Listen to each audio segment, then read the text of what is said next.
YouTubers, welcome back to my channel. I know it's been a very long time since the last time I posted a video. Actually, it's been April. It's been 4 months since the last time I posted a video, and a lot of things have happened since then.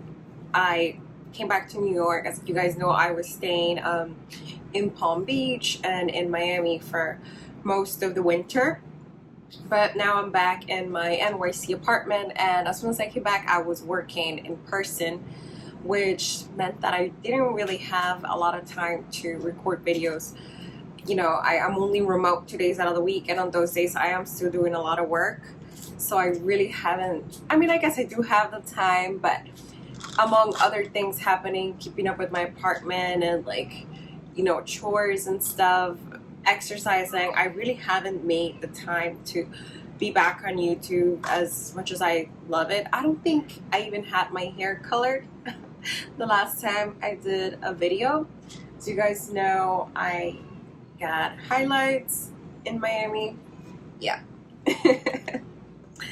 Among other things that happened, I broke my hand right here. It's a whole story. Actually, I'm gonna go through it right now because I feel it's important that I share it. So I broke my hand at one of the places where I take classes very frequently. Doing box jumps, I came off the box and I put my hands forward as a reflex, and my finger went. Although I felt pain when it happened, it wasn't what I consider significant pain, considering I have had broken bones before, and you know, it's more painful than that usually, you know, right away. So, you know, it hurt a lot.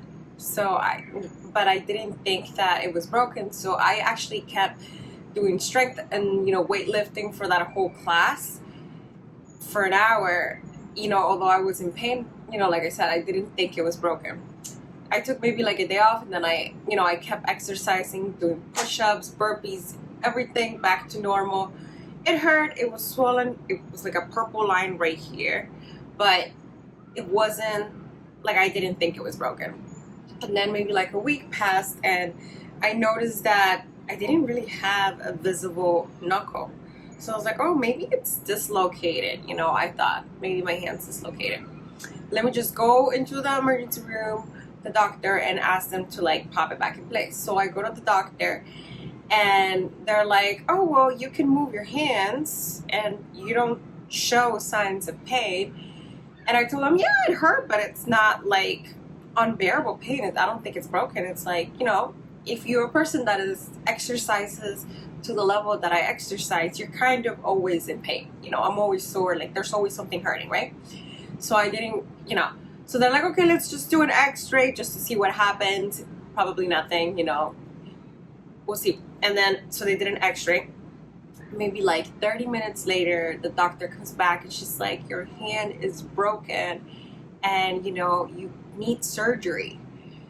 I freaked out. I literally got goosebumps. I started shaking. It was like the worst experience of my life. Actually, no, it wasn't the worst experience of my life, but it was horrible. I was really scared. I actually asked the doctor if I could have a minute to myself, and then I went in the bathroom and I cried. I had a panic attack. The idea of surgery to me is like, I'm just not the kind of person that can do surgery. I know girls these days go into surgery room like going to Starbucks, you know, they go to sleep, wake up like it's nothing. But it's not me. Like, I don't like surgery. I don't do fillers. I don't do any of that stuff. I'm very afraid of, in fact, anything that's medical. I am what you call a phobic patient. So I was really scared. The doctor was like, okay, I need to put you in schedule for Friday the latest, and that was like a Monday. So I was really scared, and I actually ended up putting up on Instagram if anybody knew of any other hand surgeons that were famous or that were well known. I wanted to get a second opinion before I went through with the surgery. So I actually have a friend who is a physical therapist, and she recommended me another hand surgeon. So I was able to get an appointment to see him. He's actually one of the best known hand surgeons in Manhattan. And I went in to see him, and he saw my x-ray, and he said, it's a little bit different than what your first doctor said. Because my first doctor said I wasn't going to heal without surgery. He was going to have to put metal. And, you know, I asked, what happens if I don't do the surgery? And my first doctor said if I don't do the surgery, I was going to not heal. My hand was not going to be functional, and I was going to be in pain for the rest of my life, you know, and it might not even heal. So I was really scared. And then my second doctor was like, no, you are going to heal if you choose not to have surgery, but your hand will never be the same. Your finger is going to be short, and your knuckle is going to be recessive. As you guys can see, I don't really have a knuckle there. It looks quite different than, you know, before. It is my ring finger, so if someday I am engaged, maybe then it would bother me. But like I said, I'm not the person that can do surgery for aesthetics. For me, surgery has to be life or death situation. You know, when I asked the doctor about functionality, he said I would be able to do the same things. I asked if I'll be able to play piano again, and he said, you will be able to play piano again. You may not be a professional pianist, but I'm not anyways. So, you know, I can live with that, you know. And, you know, it's been... When did I break my hand? I broke my hand towards the end of May. I believe it was like May 23rd or something like that. Yeah, May 23rd. And today's like what, August? We are in the end of July now. So it's been, you know, 2 months. I took off my cast.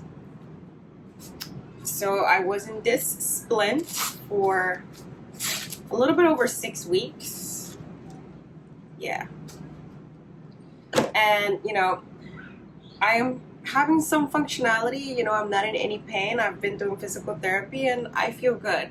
You know, I think part of the reason that my fracture got to the point where, like, they wanted me to get surgery is because I did keep exercising on a broken hand, not knowing that it was broken.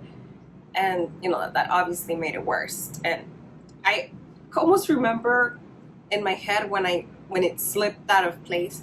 I remember I was doing drop downs after it was broken, but I didn't know it was broken, and I felt like a sharp pain in my finger, but it was 1 second, and then I kept exercising and it didn't come back to me again. So I think at that point it might have slipped out of place because it was already broken, and that's why I don't have a knuckle. What the surgery was going to do is he was going to put metal, push it back in place, and hold it there. But as you guys can see, the bone healed itself in the wrong place, but it doesn't cause any pain, and functionality wise, it's fine. You know, maybe aesthetics, you know, it's not the best. Yeah. But I'm good now, among other things that, you know, I went through this last few months to why I haven't really been able to do YouTube videos. Everything has been, you know, complicated for me. My dad was actually really sick with COVID. He had a severe case. He actually almost died of COVID. He was hospitalized. He didn't have oxygen.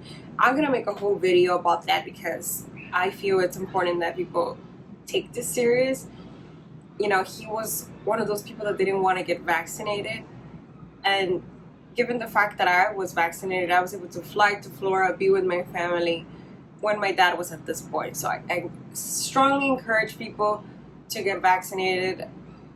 Nobody wants to experience what I did, and it's a miracle that my dad, you know, made it through, and he's still recovering from it. Like I said, I'm gonna make a whole video because one video, it's not even enough to talk about this.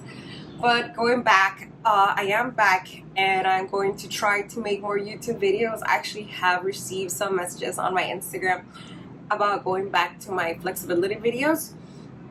Part of the reason I had cut down on those is because they require a lot of space, and I'm back in Manhattan, and my Manhattan apartment is a 2-bedroom apartment. You know, my boyfriend and I, you know, we have, this is like my closet room where I film my videos, and then we have like our main room, but you know, he usually works there. And my living room is, you know, it's not the perfect place for filming this kind of videos. So I think I'm going to just probably do them outdoors so I can get good lighting. But I am going to bring those back. As I said, I've been getting questions about why I haven't been posting. So I will be sure to get back with you guys on that. But on another note, I am back on YouTube and I will be making tons and tons of videos for you guys. If you guys could just, put in the comments anything you guys want me to come back with, because it's gonna be shifting on a whole different direction now. Thank you guys for watching this video. I really appreciate your comments and messages through my Instagram and YouTube to tell me to come back. I am back once and for all. Bye guys. Give me a thumbs up. Till next time.